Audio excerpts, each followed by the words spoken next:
Okay, so today we're going to do D3 and K2. Hopefully I can make up a little bit for last video. I didn't cover D3 in terms of what it does very much, so let's start out with that. By the way, I was taking this to kind of place calcium where it should go, quote unquote. Anyways, we'll get to that. Let's see, taking vitamin T, I'm sorry, this is just a description. D3 and K2 together actually promotes new bone growth. In 2019, researchers observed that D3 and K2 worked in tandem to form osteoblasts, the cells that secrete osteocalcin, and which is a biomarker for new bone growth. Okay, so over here, WebMD, D3 and K2 dots, how to use them. Talk to your physician. Okay, that's not very useful. So let's see, what are the health benefits of K2? Separately, D3 and K2 both promote a healthy lifestyle. That's not very useful. Together they could be even stronger. New research given to multivitamin bone health after 50 years old. Not what I wanted to find, but thank you. Let's go down here, look at vitamin K under examine. The recommended daily intake of vitamin K is sufficient to support healthy blood coagulation. So I've got K2 as menaquinone 4. Oh, by the way, I take this one. MK7 is better for bone moving around in the body, and MK4 is better for, I think, like testosterone production. I don't know.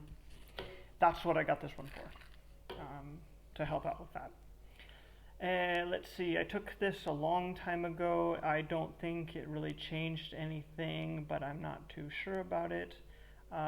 Again, this is K2, not K1, which is not as bioavailable.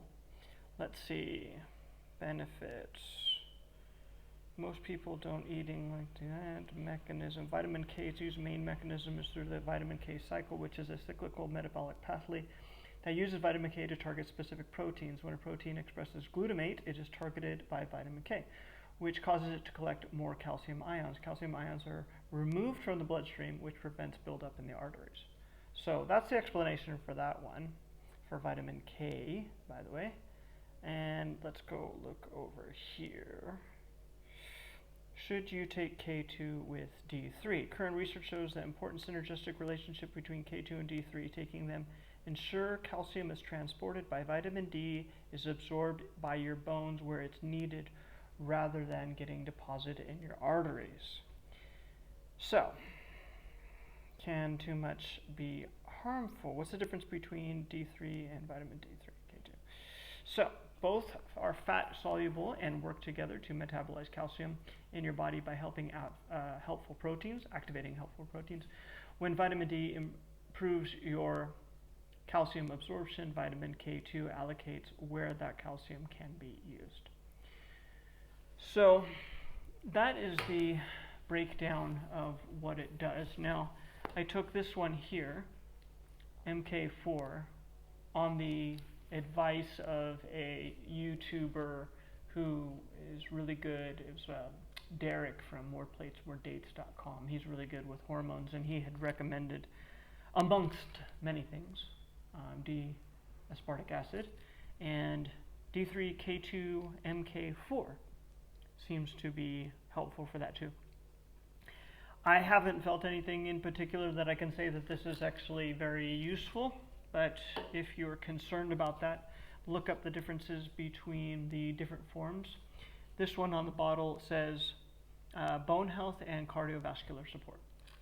It doesn't say anything about testosterone, but I would highly doubt that Derek would say anything irresponsible.